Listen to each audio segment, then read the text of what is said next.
There are cars so dangerous that the US government said no.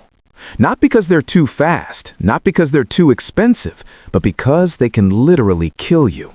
No airbags, no stability control, no second chances. These are the cars that were too extreme for American roads.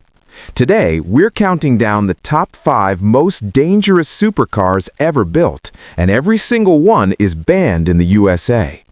Number 1 has killed more drivers than any other supercar in history. Let's get into it. Starting at number 5, the TVR Sagaris. Built in Britain and absolutely mental. This car has no traction control, no ABS, no airbags, and no electronic aids of any kind. It's just you, 400 horsepower, and a prayer. The Sagaris weighs less than 2,200 pounds. That's lighter than a Honda Civic. So when you step on the gas, the back end snaps out with zero warning. TVR's founder actually said airbags are for people who crash. Yeah, that was their safety philosophy. The Sagaris never passed US safety regulations. It couldn't. It didn't even try. And honestly, that's probably a good thing, because this car will bite you the second you get overconfident. Number 4, the Mosler M600. This British beast has a twin-turbo V8 making 650 horsepower, and it weighs 2,600 pounds. That's a ridiculous power-to-weight ratio. But here's what makes it terrifying. The M600 has a switch, a literal on-off switch for traction control. Turn it off, you're on your own, and most owners turn it off. Noble's CEO admitted this car is not for beginners. It's not street legal in the USA because it doesn't meet crash test standards. No airbags, minimal crumple zones. This thing is built for speed, not survival. One journalist described driving it as riding a bomb with wheels, and honestly, that's generous. Number 3, the Mosler MT900S. This is basically a race car with license plates. It was built in Florida by Americans for racing. And then someone had the insane idea to make it street legal. The MT900S has no roof, no windows, no doors.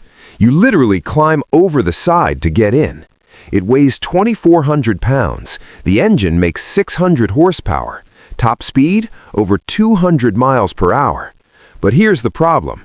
This car has the aerodynamics of a brick at low speeds. Below 60 miles per hour, it's unstable. The rear end floats, the steering goes numb.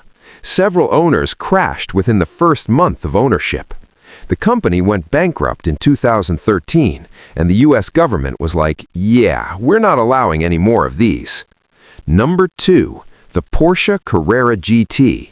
Now this one was sold in America, but it shouldn't have been. This car has killed more people than almost any other supercar in history. Paul Walker, the actor from Fast and Furious, he died in a Carrera GT. Roger Rodas, professional race car driver, dead. Multiple other owners, same story.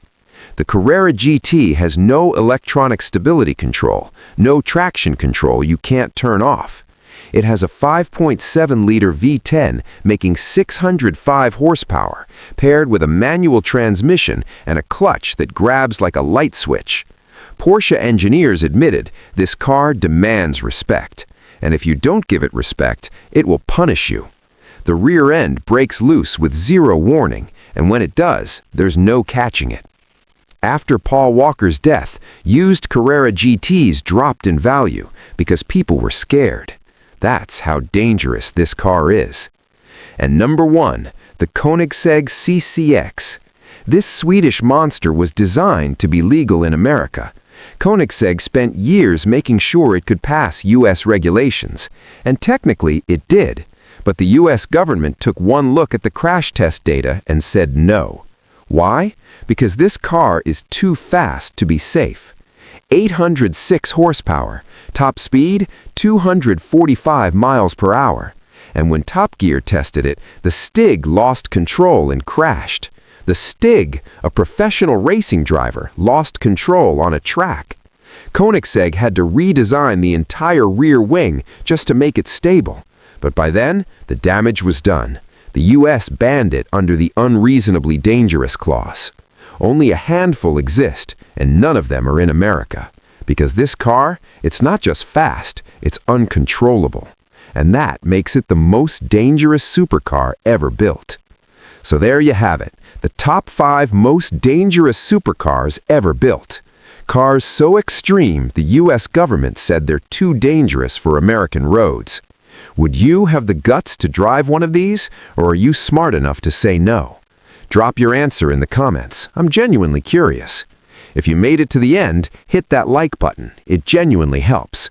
Subscribe for more insane car stories every single day.